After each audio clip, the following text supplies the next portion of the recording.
بسم اللہ الرحمن الرحیم۔ السلام علیکم ورحمۃ اللہ وبرکاتہ۔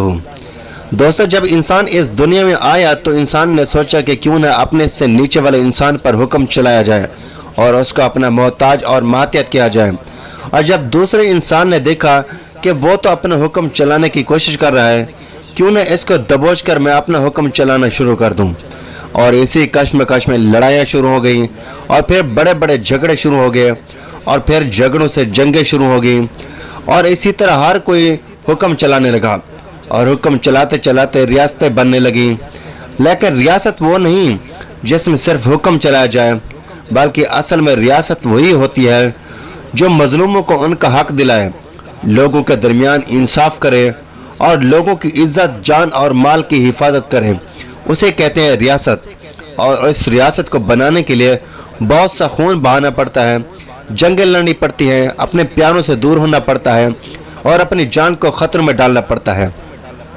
بہت سی مشکلات کا سامنا کرنا پڑتا ہے، اور تب جا کر ریاست وجود میں آتی ہے۔ جب ریاست کی بات آئے تو بڑے بڑے سلطانوں کا ذکر ہوتا ہے، انہوں نے ظالموں کا خون بہایا، مظلوموں کو ان کا حق دلایا، اور اپنے پیاروں سے دور ہوئے، اپنے پیاروں اور قریبی عزیز و اقارب کو اپنے سامنے قتل ہوتے دیکھا، لیکن اپنے مقصد سے پیچھے نہیں ہٹے، کیونکہ ان کا مقصد دین اسلام کو پوری دنیا میں پھیلانا تھا اور مظلوموں کو ان کا حق دلانا تھا۔ اور جہاں بہادر، عقلمندی اور ذہین سلطانوں کا ذکر کیا جائے تو وہاں سلطان صلاح الدین ایوبی کا ذکر ضرور آتا ہے، جس نے ساری زندگی اپنے گھوڑے پر گزار دی، اس خاطر کہ اس ظالم دھرتی پر مظلوموں کو ان کا حق دلائیں اور دین اسلام کو پوری دنیا میں پھیلا سکیں۔ سلطان صلاح الدین ایوبی رحمۃ اللہ علیہ وہ سلطان تھے جنہوں نے اپنی زندگی کا زیادہ تر حصہ گھوڑے پر گزار دیا اور ساری زندگی ظالموں سے لڑتے لڑتے گزاری۔ سلطان صلاح الدین ایوبی کو گرانے کی پوری کوشش کی گئی، لیکن اللہ کی مدد سے سلطان صلاح الدین ایوبی پیچھے نہیں ہٹے اور دنیا کے اہم حصے پر اپنی ریاست قائم کر کے گیا۔ لیکن جب ریاستیں قائم ہوئی تو صرف بہادری، عقلمندی اور سپاہیوں کی ضرورت نہیں ہوتی، بلکہ اللہ کی مدد اور طاقت بھی ضرورت ہوتی ہے، تبھی جا کر کوئی ریاست وجود میں آتی ہے۔ اور اسی طرح سلطان صلاح الدین ایوبی کو کئی بار ایسے واقعات پیش آئے جہاں ہر طرف راستے بند ہو جاتے تو اللہ تعالیٰ کی طرف سے مدد نازل ہوتی۔ یہاں آپ سے ایک دلچسپ اور منفرد واقعہ بیان کرتے ہیں کہ ایک دن سلطان صلاح الدین کسی اہم مہم کے سلسلے میں اپنے سپاہیوں کے ساتھ جا رہے تھے۔ راستے میں ایک جاسوس نے خبر دی کہ حضور فلاں جگہ پر راستے میں دشمنوں نے گھات لگا رکھی ہے، لہذا آپ کو اس راستے پر نہیں جانا چاہیے۔ یہ خبر سنتے ہی سلطان نے سنی تو سلطان صلاح الدین نے اپنے سپاہیوں میں سے ایک سپاہیوں کے ساتھ اپنی لباس تبدیل کر لیا اور اپنے سپاہیوں کو کہا کہ دشمن سمجھے کہ سلطان صلاح الدین آ رہا ہے، لیکن میں دوسری طرف ایک عام آدمی کے بھیس میں اپنے چند سپاہیوں کے ساتھ ان کے اوپر گھات لگاؤں گا اور دشمنوں کے منصوبے کو ناکام کر دیں گے۔ پھر سلطان صلاح الدین ایوبی نے اپنا راستہ تبدیل کر لیا اور اپنے سپاہیوں کو اسی راستے پر جانے کے لیے حکم دے دیا۔ اب سلطان صلاح الدین ایوبی رحمۃ اللہ علیہ دوسرے راستے سے جا رہے تھے کہ اچانک سلطان کا گزر ایک چھوٹے سے جنگل سے ہوا، تو وہاں ایک بیٹھا بزرگ بکریاں چرا رہا تھا اور کچھ باتیں کر رہا تھا۔ سلطان صلاح الدین ایوبی رحمۃ اللہ علیہ نے دیکھا کہ یہ بزرگ تو اکیلا بیٹھا ہے، آخر یہ باتیں کس سے کر رہا ہے؟ کیا ان بکریوں سے کر رہا ہے؟ یہاں تو کوئی اور بندہ موجود نہیں۔ تو سلطان صلاح الدین ایوبی رحمۃ اللہ علیہ نے اپنے سپاہیوں کو روکا اور کہا تم میرا یہاں انتظار کرو، میں ابھی واپس آتا ہوں۔ سلطان صلاح الدین ایوبی رحمۃ اللہ علیہ جب اس کے قریب گئے تو بزرگ کہہ رہا تھا کہ اگر میرے پاس سلطان صلاح الدین ایوبی جیسی طاقت اور سلطنت موجود ہوتی تو میں فلاں قلعے کو ضرور فتح کر دیتا۔ جب یہ بات سلطان صلاح الدین نے سنی تو بڑا حیران ہوا اور دل میں سوچنے لگا کہ وہ قلعہ تو کسی کام کا نہیں، خستہ حال ہے، اور اس قلعے کو فتح کرنے میں ہمارا کوئی فائدہ نہیں، تو یہ بزرگ اس قلعہ کا کیوں کہہ رہا ہے، اور آخر اس قلعے میں کیا خاص بات ہے؟ سلطان صلاح الدین ایوبی رحمۃ اللہ علیہ اس بزرگ کے قریب گیا اور پوچھا بابا جی آپ کیا کہہ رہے تھے؟ تو اس نے کہا بیٹا میں بکریاں چرا رہا ہوں۔ پھر اس بزرگ نے پوچھا کہ تم کون ہو؟ تو سلطان صلاح الدین ایوبی رحمۃ اللہ علیہ نے کہا کہ میں سلطان صلاح الدین کا سپاہی ہوں۔ سلطان صلاح الدین ایوبی رحمۃ اللہ علیہ نے بزرگ سے کہا بابا جی جس قلعے کی آپ بات کر رہے تھے وہ قلعہ تو بالکل خستہ حال ہے اور کسی کام کا نہیں، آخر اس قلعے کو فتح کرنے کے بارے میں آپ کیوں کہہ رہے تھے؟ تو اتنے میں وہ بزرگ مسکرانے لگا اور کہا تمہاری کمزور آنکھیں جو اس قلعے میں نہیں دیکھ سکتی میں وہ دیکھ سکتا ہوں۔ اس قلعے میں ایسی چیز موجود ہے جس کو فتح کرنے کے بعد سلطان صلاح الدین ایوبی کی طاقت دگنی سے تگنی ہو جائے گی